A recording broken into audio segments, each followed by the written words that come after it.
চিংড়ি মাছ দিয়ে বেগুন দিয়ে চচ্চড়ি করব। চিংড়ি মাছ দিয়ে বেগুন দিয়ে চচ্চড়ি করার জন্য প্রথমে আমি পেঁয়াজ, রসুন, হলুদ, মরিচ, তেল, লবণ, মশলা সব কিছু দিয়ে হাত দিয়ে মেখে তারপরে যেগুলো বসিয়ে দেব। হাত দিয়ে ভালোভাবে মাখতে হবে। মেখে তারপরে যে আদা মাখা করে তারপরে যেগুলো আমি বসিয়ে দিয়েছি। এখন আমার রান্নাটা কিছুক্ষণ রান্না করে ফেলছি। রান্না করার পর আমি একটা বেগুন কেটে দিয়েছি। বেগুন কেটে দেওয়ার পর আমি নেড়ে ছেড়ে এগুলা ঢাকনা দিয়ে কিছুক্ষণ আমি রান্না করব। রান্না করে তারপরে যে ঝোল একটু কমলে এগুলো আমি আবার একটু নেড়ে ছেড়ে দেবো। একটু নেড়ে ছেড়ে যতক্ষণ না পর্যন্ত রান্নার পুরোটা লুক আসে ততক্ষণ পর্যন্ত। আর এটা হচ্ছে আমাদের ফেনীর একটা জনপ্রিয় খাবার।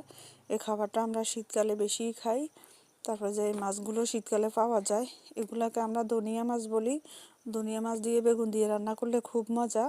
আপনারাও খেয়ে দেখবেন আপনাদের কার কার অঞ্চলে কিভাবে রান্না করে। আমরা তো জানি না, আমাদের অঞ্চলে আমরা এভাবে রান্না করে খাই।